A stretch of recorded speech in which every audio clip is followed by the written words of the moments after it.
dando continuidade ao mesmo tema, vamos convidar a doutora Adriana Novaes Martins, engenheira agrônoma na área de concentração de fitotecnia, pesquisadora científica do APTA São Paulo, que vai falar sobre o posicionamento de cultivares e uso de tecnologias aumentando a produtividade do café. Inicialmente, queria agradecer o convite da Copercitos por poder participar desse evento tão importante na área da cafeicultura e poder conversar um pouquinho sobre a cultura do café, ok? Vamos lá, hoje nós vamos falar mais especificamente sobre cultivares de café e uma área muito interessante que nós vamos falar sobre alguns resultados regionais obtidos e sobre a importância da escolha correta do material genético na implantação e na renovação das lavouras de café, não só do estado, né, mas como do país todo. Vamos lá, vamos começar. Né? Então, eu vou começar dizendo o seguinte: cafeicultura sustentável começa com a escolha correta das cultivares. E aqui eu já vou iniciar com um break falando sobre cafeicultura sustentável. Quando o termo sustentabilidade começou a aparecer, era focado quase que exclusivamente em termos ambientais. Hoje, a gente dá um enfoque mais amplo na cafeicultura sustentável. Então, quando a gente fala que a cafeicultura sustentável começa com a escolha correta dos cultivares, nós estamos falando sobre sustentabilidade ambiental, mas também sustentabilidade econômica, a sustentabilidade social, e estamos falando também da segurança alimentar. Então, a gente junta esses 4 pilares, tá? A parte ambiental, econômica, social e a segurança alimentar, e a gente transforma isso na cafeicultura sustentável. Uma série de tecnologias importam aqui, mas a gente vai focar na parte da escolha dessas cultivares. Atualmente, a gente tem cerca de 133 cultivares de coffea arábica, tá? Coffea arábica, registradas no RNC, que é o Registro Nacional de Cultivares, né, aqui no Brasil.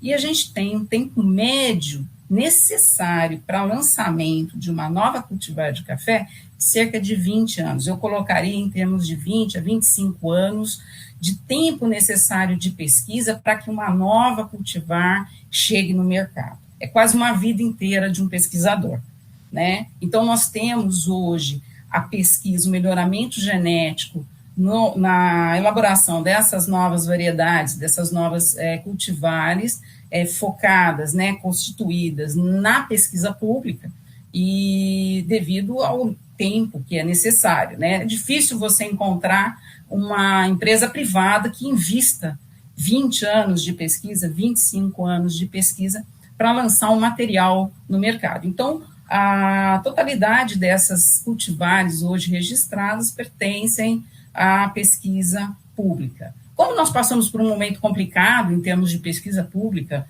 não só no estado de São Paulo, mas como no Brasil como um todo, a gente já projeta um afunilamento desse lançamento desses materiais para daqui cerca de 10, 15 anos, o que é um problema sério em termos de cafeicultura, que é um sistema biológico extremamente dinâmico e que nós precisamos da renovação desses materiais de acordo com os problemas que vão surgindo, novas pragas, novas doenças, novos manejos. Mas essa é o panorama para o lançamento dessas cultivares, tá? Alguns aspectos fundamentais para a escolha dessas cultivares. Vamos supor, o produtor vai implantar uma área de cafeicultura ou renovar.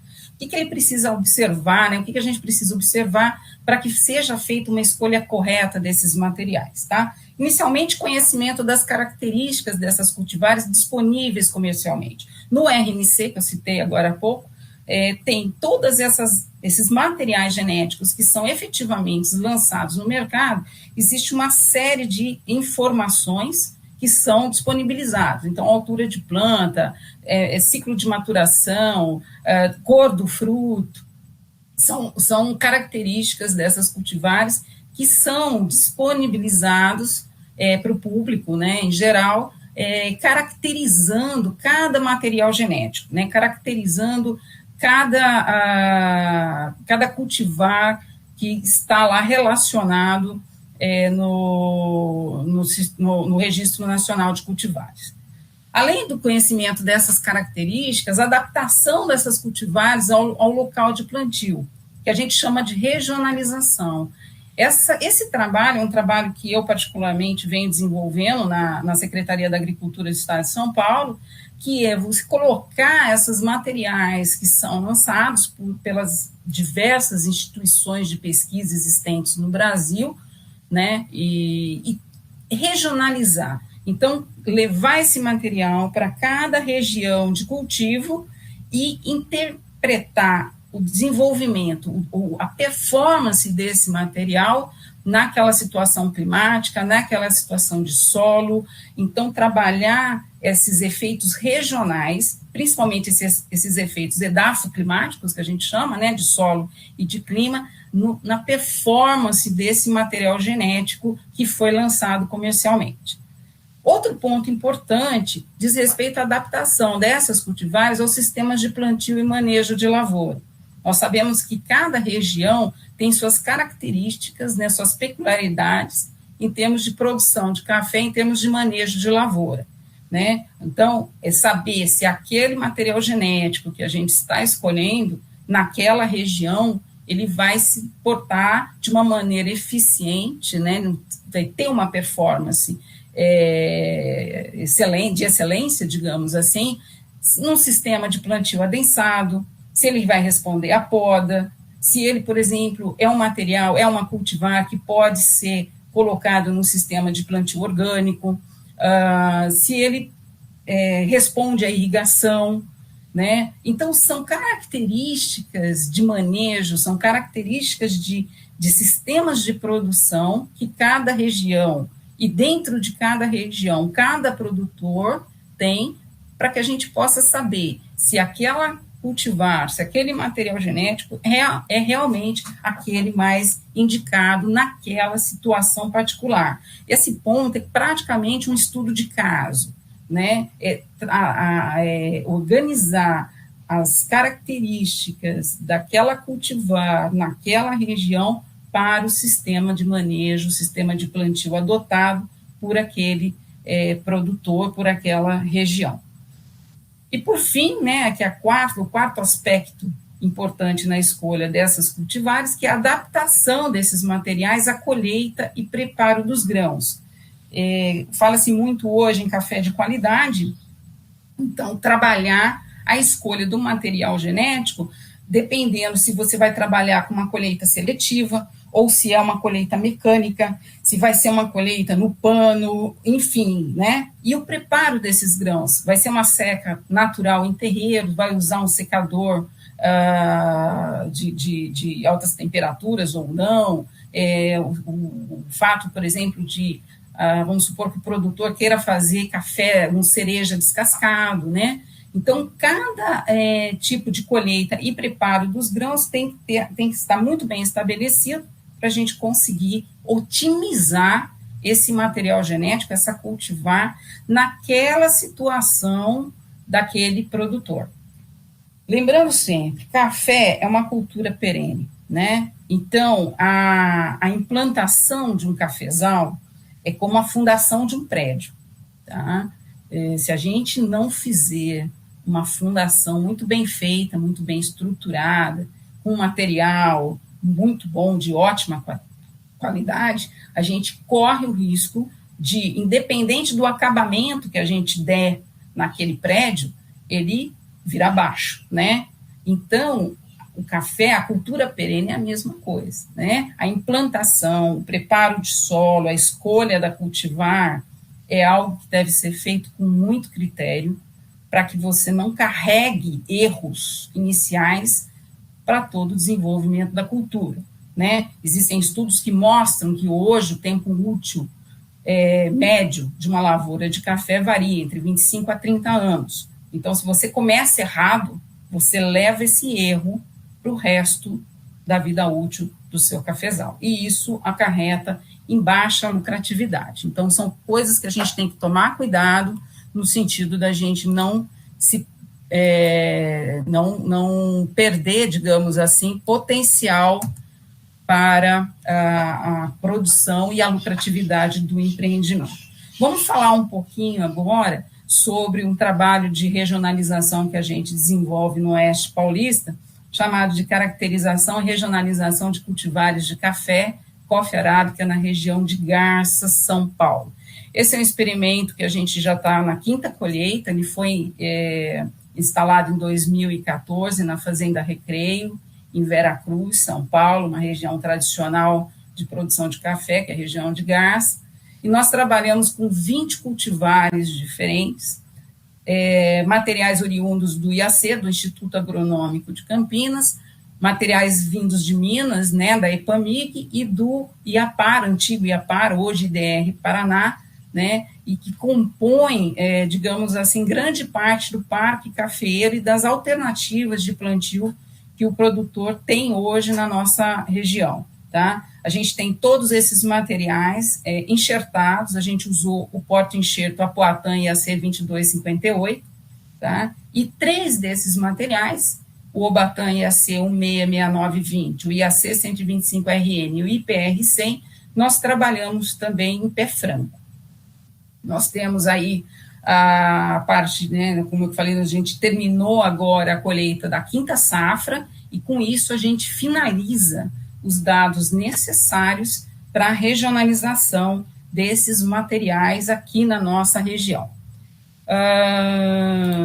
Vamos falar um pouquinho de 4 materiais, nós não temos tempo para falar de todos eles, então eu selecionei 4 cultivares que se destacaram, né, nesse trabalho de regionalização e vamos falar um pouquinho sobre eles. Então, inicialmente, o Obatan IAC 166920, uma cultivar extremamente conhecida no estado de São Paulo, foi lançado pelo IAC em 2000, é um Sachi-Mor, né, resultante de um cruzamento inicial de Vila Sachi com híbrido do Timor.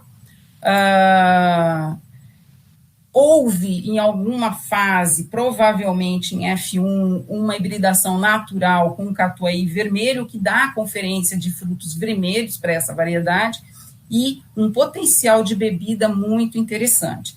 É uma cultivar tolerante à ferrugem, ciclo tardio, um porte baixo a mediano, característico importante para a colheita mecânica, frutos vermelhos e alta produtividade. Tá? É um material exigente em nutrição, e eu colocaria aqui irrigação também, qualidade de bebida muito boa, porque ele traz um fundo de bourbon vermelho, né? Ele tem 62,5% na sua composição gênica de bourbon vermelho, trazendo uma qualidade de bebida realmente diferenciada, tá bom? É uma planta espetacular, eu acredito que todos os cafeicultores do estado de São Paulo conhecem essa planta, potencial de produção altíssimo e tem uma rusticidade muito interessante para as lavouras paulistas, né, para as cafezais paulistas. Um outro material que a gente vem analisando com um potencial muito grande nos nossos sistemas produtivos, o IAC 125RN, outra cultivar que foi lançada pelo IAC em 2012, leva esse nome, é uma homenagem aos 125 anos do IAC, também é um Sachi-Mor, e é conhecido em Minas Gerais como uva ou IBC12. São 2 designações regionais que esse material recebe. É tolerante à ferrugem, ao contrário do Obatan, tem um ciclo de maturação precoce, porte baixo, frutos vermelhos e grandes, são lindos os frutos, muito bonitos. Ele é conhecido como uva em Minas Gerais por causa dos frutos, de um tom arroxeado, né, um vermelho muito intenso, que se torna até arroxeado, e bem graúdos, né, por isso que ele é chamado como de uva. E alta produtividade, ele tem um potencial de produção muito elevado. Uma característica importante do IAC 125RN é a resistência ou a tolerância ao meloidógeno exígua, é um nematóide danoso à cafeicultura paulista e brasileira como um todo. Ele tem essa tolerância a essa espécie de meloidógeno. uma planta que exige bastante em nutrição, não só em quantidade, mas em equilíbrio, e é extremamente responsiva à irrigação. Produz um material, produz um produto final com qualidade de bebida muito boa, uma bebida diferenciada, desde que os aspectos nutricionais, esses aspectos nutricionais estejam em conformidade com a necessidade da planta. Aqui são algumas fotos, é uma planta muito bonita, um fruto realmente chamativo, que tem tudo a ver com o potencial dessa variedade, né, dessa cultivar. A terceira cultivar, Topázio MG 1190, lançado pela Ipamig em 2000, é resultante de um cruzamento de Mundo Novo com Catuai amarelo, é suscetível à ferrugem, um ciclo mediano, porte baixo a mediano, os frutos são amarelos, muito bonitos, é quase um amarelo ouro, uma altíssima produtividade, tem mostrado um desempenho muito interessante nas nossas condições aqui do Oeste Paulista.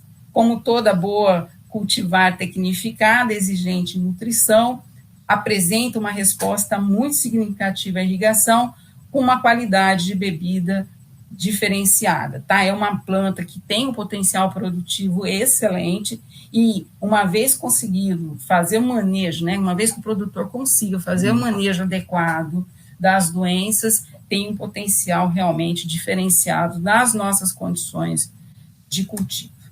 E a quarta cultivar que eu separei aqui para falar um pouquinho, IPR 100,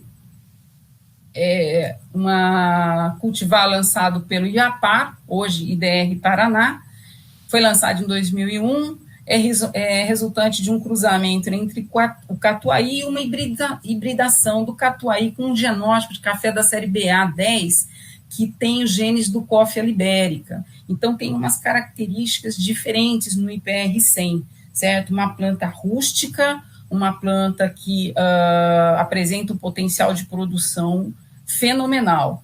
É suscetível à ferrugem, tá? É um ciclo muito tardio, ele normalmente tem a maturação, dependendo da região, junto com o batão, ou até um pouco mais atrasada, digamos assim. Uma planta de porte baixo a mediano, os frutos são vermelhos, apresenta altíssima produtividade. Uma característica dessa cultivar são frutos menores, né, não são frutos tão graúdos como o IAC 125, por exemplo, mas tem uma uniformidade muito grande em termos de peneira. Então, normalmente, ele não possui grãos em peneiras muito altas, mas as peneiras são normalmente muito uniformes. E isso dá uma característica muito interessante em pós-colheita dessa cultivar. É resistente a Meloidogene paranaensis, que é um outro nematóide que causa danos à cafeicultura, muito significativo, principalmente no norte do Paraná, já aqui em São Paulo também. Ele apresenta uma rusticidade, é uma cultivar que é um pouco mais rústica, com uma adaptação a temperaturas mais elevadas e a seca. Mas, independente dessa característica, é uma cultivar que responde muito bem à irrigação, certo? É exigente em termos nutricionais, apresenta uma qualidade de bebida muito boa. Realmente, essa cultivar vem demonstrando um potencial de produção aqui na região oeste de São Paulo muito interessante. Mas, importante frisar que todos esses materiais genéticos, essas cultivares com alto potencial de produção, com qualidade de bebida boa, ou sim, que eles agregam, cultivares que agreguem características importantes na nossa cafeicultura, precisam de um nível de manejo muito adequado. Então, um suprimento hídrico adequado, um manejo nutricional equilibrado. Isso é condição fundamental para que essa performance seja alcançada. Ok?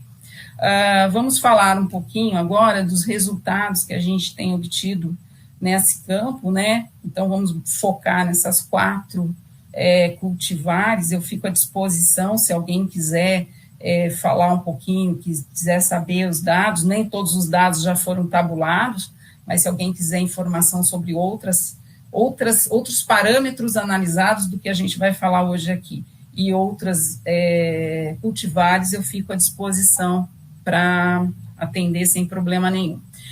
Vamos falar em termos de produtividade, sacas beneficiadas por hectare, média de 5 safras, computando já essa safra 2019-2020 colhida esse ano. A gente tem aqui o Obatã IAC 166920 com 57,9 sacas de média de 5 safras, o 125 com 66, o IPR 100 com 70,5 sacas e o Topázio com 54,2. Todas elas são enxertadas em porta-enxerto Apuatã, né, que é o café canéfora, coffea canéfora. Quando a gente trabalha a comparação entre as plantas enxertadas e as plantas em pé franco, a gente vê uma tendência bem interessante de superioridade de potencial de produção nas plantas enxertadas. Isso reflete capacidade de sistema radicular. Então, se a gente for olhar aqui, o Obatã tem um aumento em torno de 17,7% nas plantas enxertadas em relação ao pé franco. O IAC 125, com 66 sacas produzidas em média no enxertado, contra 50 no pé franco, um aumento de 32% na produtividade. E o IPR 100, com um aumento de 19,3%. Quando a gente vai falar em termos de peneira, a gente vê que, de uma maneira geral, na média de 4 safras, isso, a safra 2019-2020 não está computada ainda, então a gente tem aqui uns números bem expressivos, com o Obatã e o IPR 100 chegando acima de 86% de peneira 16 e acima. E quando a gente trabalha os materiais enxertados e pé franco, a gente vê que há uma tendência de superioridade de peneira para os enxertados num degrau, digamos assim, menor do que a produtividade. Além disso, quando a gente trabalha com qualidade de bebida, também média de 4 safras, essa última não computada, nós temos todos esses materiais com bebidas em média de 4 safras superiores a 80 pontos, sendo que o Obatã chegou a bater a escala de 87 pontos em primeira safra, tá? Então, são materiais que realmente têm um potencial para qualidade de bebida muito interessante. E, mais uma vez, comparando as plantas enxertadas com pé franco, a gente vê que a qualidade não é alterada de maneira muito significativa com a presença do enxerto ou pé franco, ok? Que leva a crer que realmente a enxertia seja uma característica mais quantitativa do que qualitativa em termos de café, tá? Algumas fotos a gente tem aqui, nossa área de secagem do experimento na Fazenda Recreio em Veracruz, né? Então, onde a gente seca as nossas amostras, ao fundo, o Dr. Arlindo Pinheiro, fitopatologista aposentado do Instituto Biológico, um dos pioneiros no estudo da ferrugem do café e que acompanha essa área experimental com a gente aqui em Veracruz. Tá? Aqui uma imagem das amostras que são enviadas para a Unesp. A gente trabalha com a parte de exportação nutricional de frutos, e aí a gente tem as amostras que são secas em terreiro suspenso, cada um com a sua identificação. A parte de bebida, né, de qualidade de bebida, nós temos os nossos parceiros, Café Grancheri, aqui em Garça, é um dos parceiros que faz todas as análises sensoriais das nossas amostras, e aqui o pessoal da Capricórnio Coffee, de Ourinhos, que também é parceiro e trabalha com a gente nessa qualificação da bebida de todos esses materiais. Importante ressaltar, pessoal, que essas análises são feitas sempre em duplicatas, né? No caso da bebida, da qualidade de bebida, nós trabalhamos pelo menos com 2 locais diferentes. A Ipamig é outro local que trabalha com a gente nessa avaliação desse parâmetro, né? E cada avaliador trabalha com a gente com pelo menos 3 bebedores, vamos dizer assim, né? Isso para a gente ter uma tranquilidade maior em termos de resultado. Então, a gente tem um universo maior em termos de valores, para que a gente tenha certeza absoluta do que está acontecendo. Essas amostras são feitas todas as safras, né? Então, com pelo menos 2 locais. A maior parte das safras nós temos com 3 locais de avaliação dessas análises sensoriais, ok? Para finalizar, vamos falar um pouquinho das observações que a gente tem feito durante todo esse período de avaliação, tá? E de acompanhamento, né? A gente não fica só na área experimental, a gente acompanha uma área comercial grande de café, né? E vai acompanhando outros experimentos. Então, o que a gente tem aqui as observações que a gente tem a fazer. Primeiro, a escolha de uma cultivar adaptada para a região de cultivo é fundamental para o sucesso da lavoura.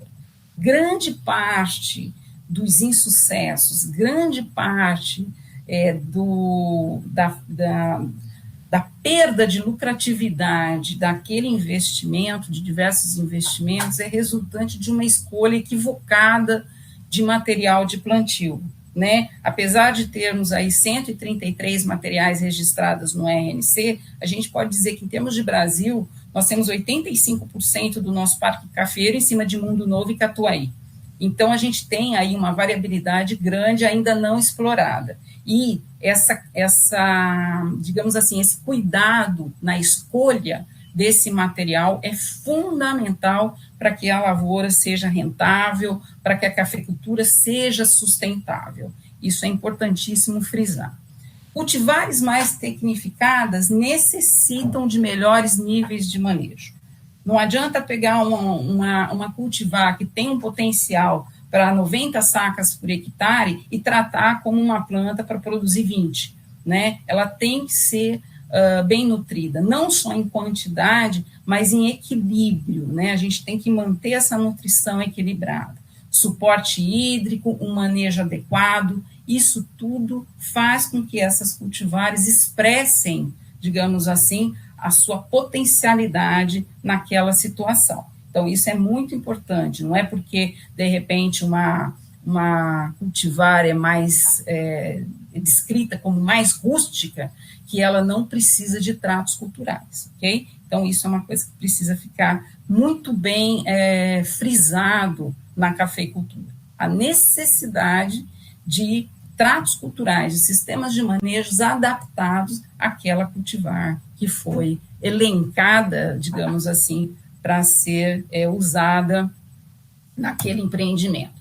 E, por fim, o que a gente tem nesses nossos vários anos aí de observações é que cultivares de café arábica enxertadas em porta-enxerto de Coffea canephora, no nosso caso, que é a Poatã e a C2258, apresentam melhor em sua performance, independente da presença de nematóides nos solos, principalmente na região de Garça, no oeste do estado. Tá? Eu colocaria isso para o oeste de São Paulo, principalmente em termos de qualidade de solo, né, de características de solo. Então, o porta-enxerto de Coffea canephora produz um sistema radicular mais eficiente, e isso transforma, né, isso reflete nas características, na performance desse cultivar. A gente tem visto que as características quantitativas, principalmente produtividade, são mais afetadas do que as características qualitativas, como qualidade de grão ou mesmo a qualidade da bebida, tá? E isso está muito relacionado com o tipo de solo que a gente tem no nosso plantio. Devido ao nosso tempo reduzido, essas são as informações que eu tinha para passar, agradecendo mais uma vez o convite, é uma honra poder participar desse evento, e fica aí o meu e-mail, esse contato que pode ser utilizado quando bem, para quem tiver interesse, digamos assim, em maiores informações. Muito obrigado, pessoal. Obrigado, doutora Adriana, pela apresentação. Muito importante para essa região de São Paulo, que é de baixa altitude, no sul de Minas Gerais, onde temos altitudes maiores. Com certeza ajudará muito no posicionamento dos cultivares. Emerson Tinoco, obrigado pela sua participação, foi muito importante para nós. Eu que agradeço, estamos à disposição. Até a próxima oportunidade. Obrigado a todos. E para quem tiver dúvidas e quiser enviar uma mensagem para a Copercitros, envie eventos@copercitros.com.br. E até amanhã. Boa noite.